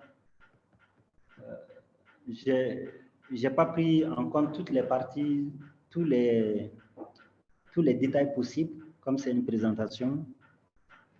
Mais au niveau de l'introduction, l'enquêteur, il se présente. Il nous dit qu'il travaille sur un sujet, qu'il est étudiant au compte d'un établissement qui est ISSP. En Master 2, il fait suivi et évaluation et il fait porter un regard sur l'évaluation du système de prise de décision dans les entreprises au niveau du district de Bamako. Il est motivé à savoir quels sont les leviers sur lesquels les entreprises s'appuient pour prendre des décisions. Sur quelle base les décisions sont prises à Orange Mali, Malitel, X, Y, Z. Est-ce que c'est la même manière? Est-ce que le processus varie d'une entreprise à une autre? Est-ce que le processus varie d'une circonstance à une autre? L'étudiant, il est motivé à comprendre. Donc, il explique tout ça quand il est devant le directeur général de l'Orange Mali ou de Maltel, etc. Donc, il va demander, il a expliqué le thème, il va demander son consentement. Est-ce que vous êtes disposé, etc., etc. Donc, l'introduction. L'objectif de cet entretien est de comprendre comment les prises de décision dans les entreprises se passent. Nous cherchons à savoir comment les différents acteurs d'une entreprise participent à la prise de décision tout en évoquant leurs représentations et pratiques. Quand il y a des décisions à prendre, quelle représentation le personnel s'y fait? Quelles sont les pratiques que les acteurs développent? Il y a des gens, s'ils savent que tel jour, on va prendre telle réunion, même s'ils ne sont pas malades, ils vont dire, depuis avant-hier, là, j'étais souffrant, mais je n'ai pas voulu, je pense que ça allait passer, mais malheureusement, la nuit, là, c'est vraiment aggravé, quoi. Donc, vraiment, excusez, je ne serai pas là demain. Ça, c'est une pratique. On sait que ce qui va être décidé, soit il est pour, soit il est contre. Voilà, tout ça, ça va déterminer s'il doit être présent ou pas. Et je vais les écouter, hein. Mais en réalité, si on me demande, je ne vais rien dire. Parce qu'en réalité, ce que j'ai constaté, on te demande, tu avances des belles idées, mais en réalité, au finish,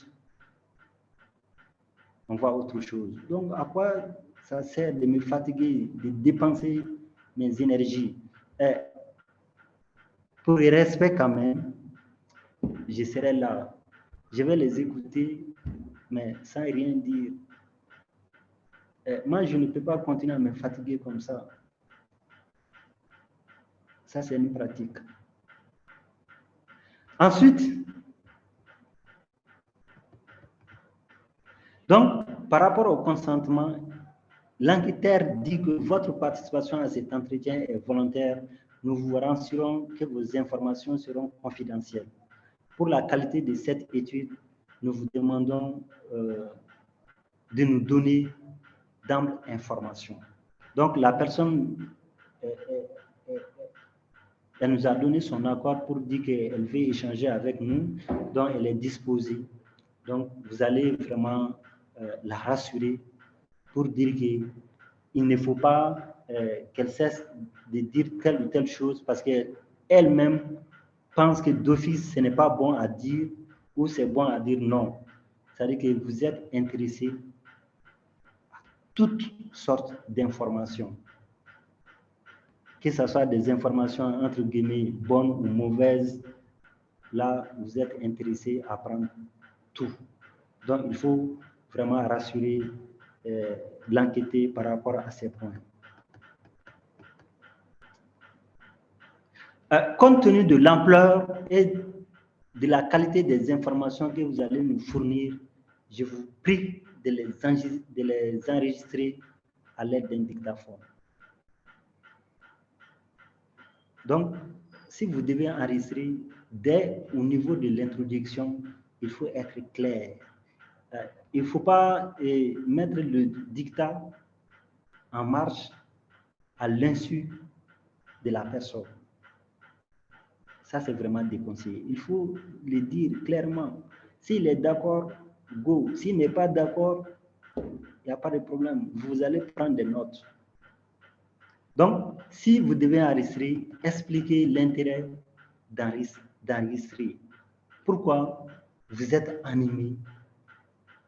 Pourquoi vous décidez d'enregistrer l'entretien? Donc, il faut trouver des bons arguments pour que l'enquêteur aussi, l'enquêteur aussi voie de son côté, est-ce que c'est nécessaire de m'engager ou pas? Tout ça, ça va dépendre comment vous allez expliquer. Mais si vous-même, dans l'explication, on voit que vous avez du mal à justifier la pertinence d'enregistrer, mais moi, je vais dire, monsieur, nous sommes au Mali, le Mali est dangereux. Vraiment, je ne vais pas vous laisser partir comme ça. Je vais échanger avec toi, mais tout ce qui concerne enregistrement là, mettons ça de côté. On est dans une situation critique. Moi, je ne sais pas comment tu vas utiliser l'audio là, donc j'ai peur quoi. Je suis en train de chercher vraiment les frais de condument, voilà. Je ne vais pas me créer des problèmes. La personne va parler ainsi parce que vous n'avez pas su expliquer de manière claire l'importance d'utiliser le dictaphone, l'enregistrement. C'est bon? Mes amis? Oui, nous sommes là, c'est bon. Ok. Ouais. Si vous ne parlez pas, je vais penser que vous êtes en train de dormir. Non, non, on ne dort pas. C'est la fin de la semaine. On ne dort pas, professeur. Ok. D'accord. Vous voyez que quand on a vu le cours, il y a des aspects, moi je n'ai pas noté ici, par exemple le facteur temps, la durée. Je n'ai pas parlé, voilà, comme c'est une présentation. Donc, si c'est vous qui devez le faire, donc tous les éléments qu'on a vus dans le cours, vous devez prendre des précautions pour quand même les prendre en compte. On a fini avec la négociation. Voilà, il est d'accord, il est courtois, ouais, il m'a même donné du café. Voilà, donc on va commencer. La date, comme je vous ai dit, on est obligé de se présenter. Je me suis présenté, lui aussi il va se présenter. Donc il se présente.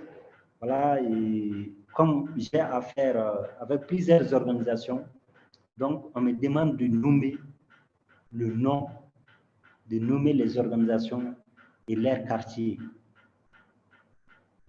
Donc Orange Mali AC 2000, moi-même, je suis Oumou Diallo. Lorsque, par exemple, vous allez confier le travail à plusieurs personnes, des enquêteurs, c'est important de savoir qui a administré tel ou tel entretien. Parce que s'il y a des insuffisances, moi, je peux appeler directement Oumou. Oui, Oumou, toi, tu as fait l'enquête avec le directeur de l'Orange Mali. Il y a des passages que je n'ai pas vraiment bien compris. Je voulais savoir, est-ce que tu peux me donner des précisions? Mais si je ne sais pas, Si c'est Oumou même qui a animé l'entretien et autres, voilà, ça pose problème. Donc, le nom de l'enquêteur, lorsque c'est plusieurs personnes qui participent à la collecte, c'est bien de le savoir. Alors, oui? Non, si c'est par rapport à Amadou Diallo, quoi. C'est-à-dire que le nom de l'enquêteur, là. Oui. Alors, comme, bon, dans le sud de l'anonymat, quoi, est-ce que son nom devrait être là? Le nom du directeur, par exemple. Oui, il faut noter l'anonymat. Ça, c'est...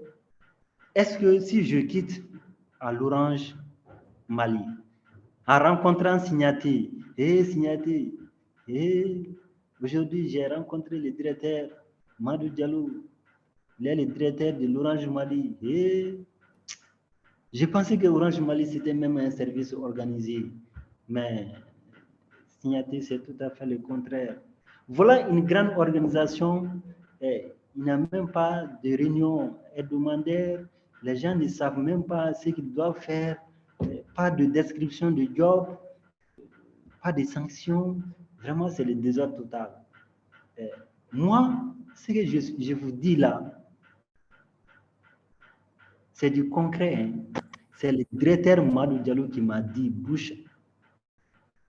C'est-à-dire qu'il m'a même donné du café. J'étais devant lui dans son bureau. Il m'a tout dit. C'est là où la question d'anonymat pose problème. Mais si je dis comme ça, cela veut dire que je n'ai pas respecté la confidentialité, l'anonymat. Alors que tout ce que lui, il m'a dit, le directeur, ça, moi, je ne dois pas révéler ça à d'autres personnes, surtout des gens qui ne font pas partie de l'équipe de recherche. Des gens qui n'ont rien à voir avec le thème. Moi, je ne dois pas... Je pars à la maison, on est au grain. Je rencontre ma copine et le directeur, déjà, il n'est même pas âgé. Hein. Il n'a que 23 ans. Et puis, il a un enfant. Hein. Moi, je croyais même qu'il avait 5 enfants, mais il n'est même pas marié. Donc, vous voyez, ça, ce n'est pas bon. Donc, vous allez noter Madou Diallo dans le bloc-notes, mais au moment de l'analyse, vous allez coder Madou Diallo. Okay. Autrement, soit vous allez prendre les initiaux MD, D, bon, si vous prenez DG, on sait que ça veut dire le directeur général, donc ça c'est facile à connaître. Je peux prendre MD, D,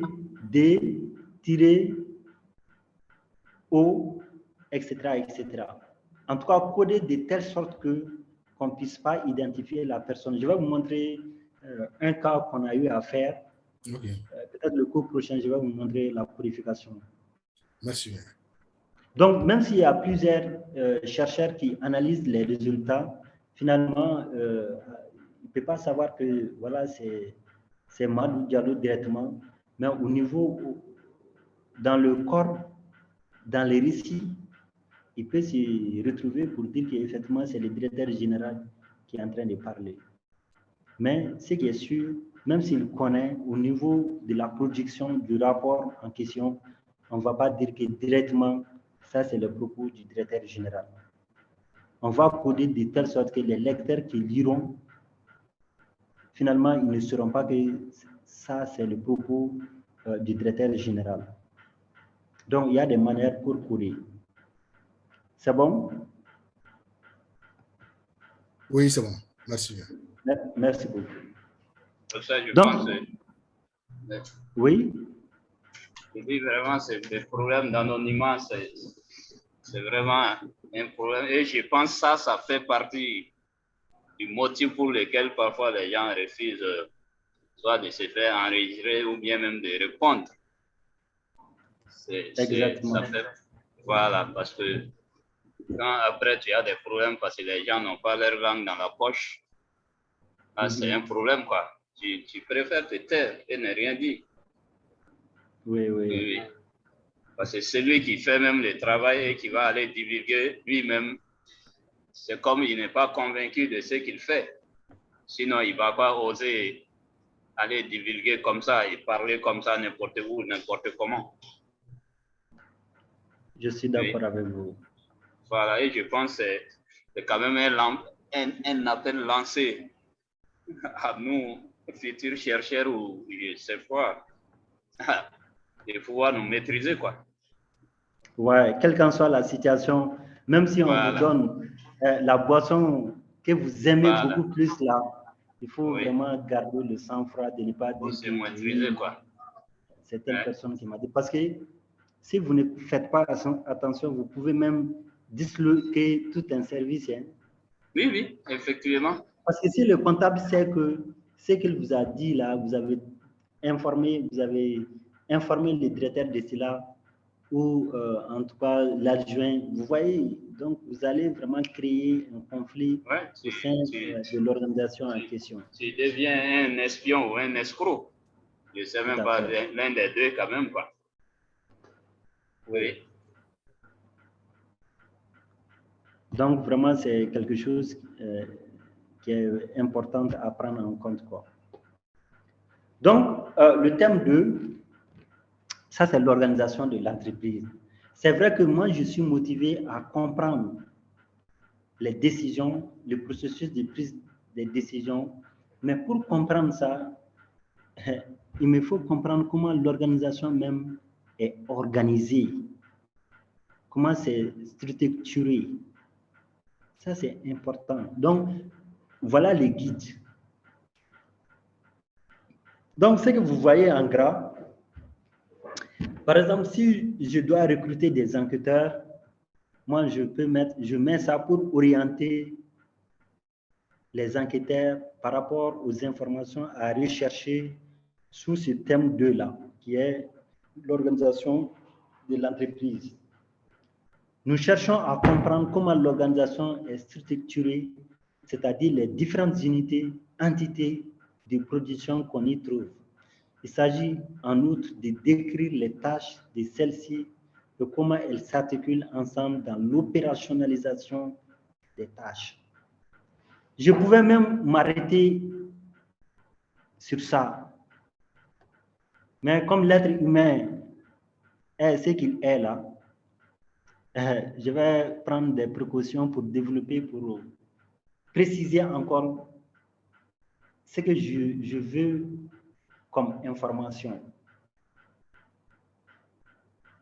Sinon, avec ça, si vous donnez à quelqu'un qui a une expertise solide, il va vous rechercher des informations, toutes les informations possibles. Ça, c'est l'objectif du thème. Alors, pouvez-vous nous décrire l'organigramme de votre service? Quels sont les rôles et les tâches spécifiques de chaque entité ou unité? Comment vous appréciez la mise en application de ces rôles et tâches? On peut attribuer des tâches aux gens, mais l'application, ça, c'est une autre réalité. Moi, j'ai eu à faire des trucs où les gens même ne connaissent même pas l'organisation de leur service. Ça, c'est très, très grave. L'organigramme, ça doit être la première, sinon le premier outil de communication. C'est-à-dire que depuis à l'entrée, les gens doivent voir l'organigramme, que ce soit le personnel interne ou externe. Mais moi, j'ai fait une évaluation, j'ai demandé où est l'organigramme. À commencer du planton, etc. Tout le monde dit que est-ce que ce n'est pas avec l'autre là? Est-ce que c'est... Voilà, les gens même ne savent pas. Hein. Alors que c'est quelque chose qui doit être clair, tout le monde, il doit y avoir une appropriation autour de l'organigramme. Parce que si chacun connaît sa position, sa description de job, ça permet d'éviter des conflits. Je demande à Fanta de faire telle chose. Fanta dit, est-ce que ça rentre dans mon mandat? Est-ce que, voilà, moi, je dois le faire? Non, il n'y a rien qui me montre que je dois le faire. Je ne suis pas, donc, ton subordonné, voilà, je ne vais pas le faire.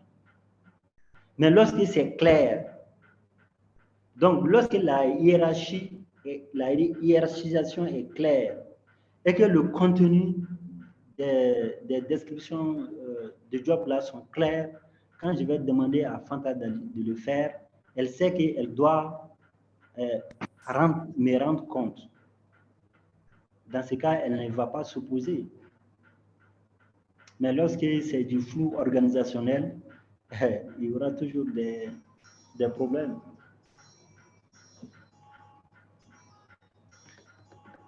Donc, comment les différentes unités travaillent ensemble?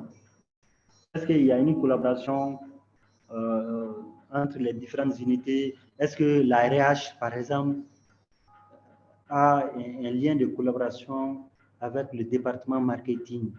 Est-ce que le département marketing travaille avec la direction? Est-ce que la direction a un lien direct avec l'agent comptable? Bien. Maintenant, toujours thème 2, dans ce travail de collaboration, quelles sont les difficultés et comment elles sont résolues? S'il y a des entités qui travaillent naturellement, il peut y avoir des problèmes. Donc, quels sont ces problèmes dans un premier temps? Et deuxièmement, est-ce qu'il y a des mécanismes de résolution de ces problèmes-là au sein de l'entreprise? Ensuite, pouvez-vous nous parler d'un cas concret de difficulté de collaboration? Cette question vous rappelle quoi?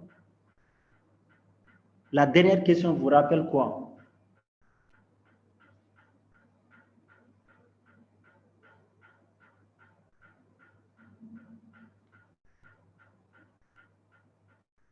Allô?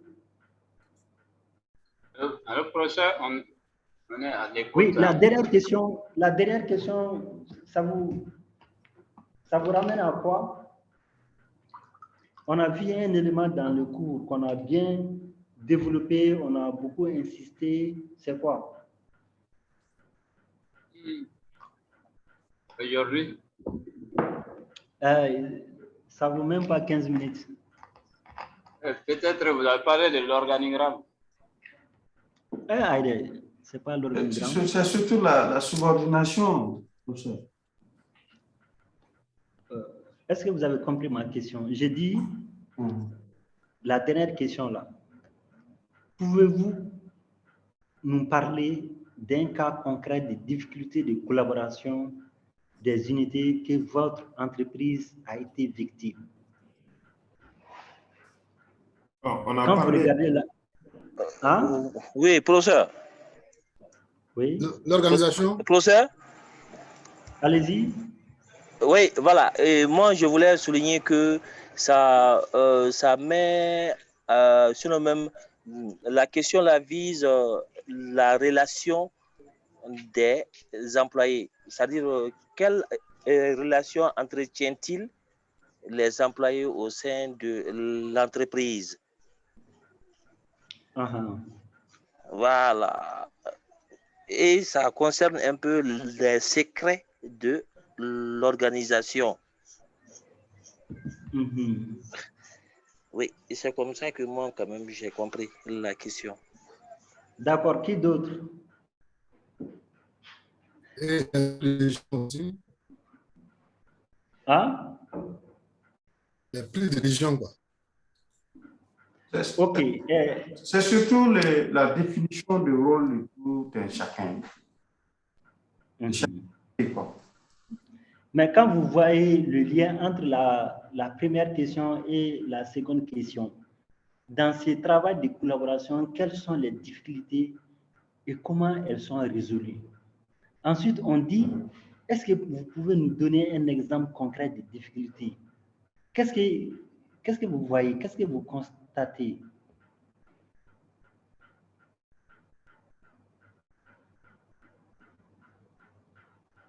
On a dit toujours de demander des questions de précision. Là, ça, c'est une question de précision. On a dit, est-ce qu'il y a eu des difficultés? La personne nous dit oui, des difficultés, etc.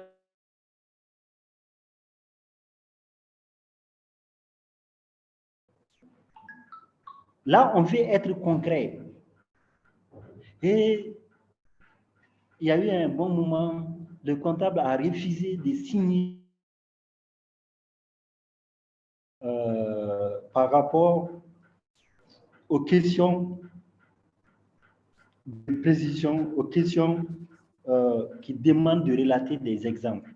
Vraiment, c'est très, très important parce que s'il n'y a pas de cas concrets, parce que imaginez si la personne nous donne un exemple de difficulté et comment cette difficulté a été réglée, ça c'est, on peut même mettre ça dans un encadré. Ça c'est vraiment une preuve matérielle qu'on ne peut pas contester. Vous donnez ça à, je ne sais pas, à quelqu'un qui est à la Sorbonne, en lisant ça, il sait que vous avez fait un bon travail.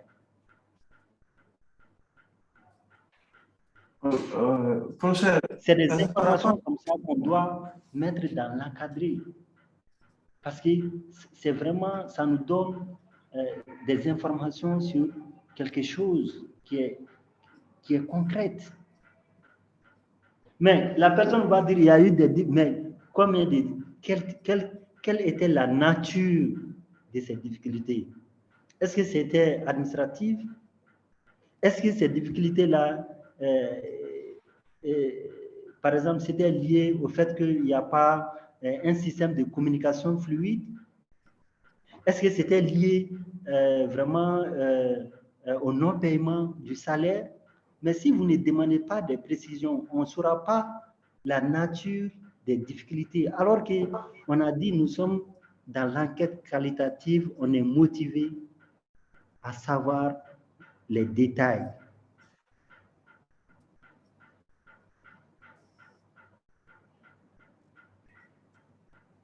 C'est bon? Oui. Voilà, donc il est l'heure, mais comme il reste quelques diapos, bon, j'aurais souhaité qu'on finalise. Est-ce que vous êtes disponible? On va aller vite pour que la semaine prochaine, on commence le deuxième outil, quoi. Il ne reste pas beaucoup, hein. C'est vous qui décidez, hein.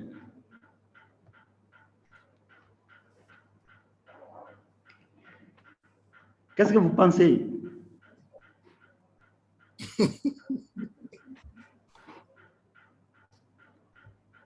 Ah, toutes les options m'arrangent.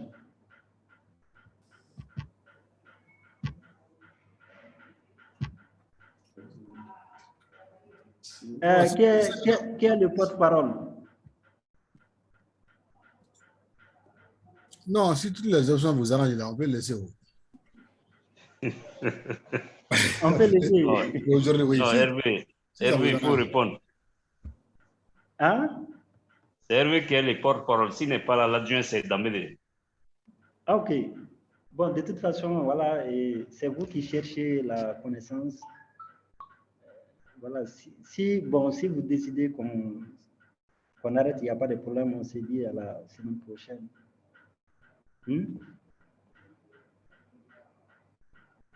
Donc, merci beaucoup. Merci. Au revoir. Bye bye. Ok, bye, à la semaine prochaine. Merci bien. Ouais, merci. Ouais.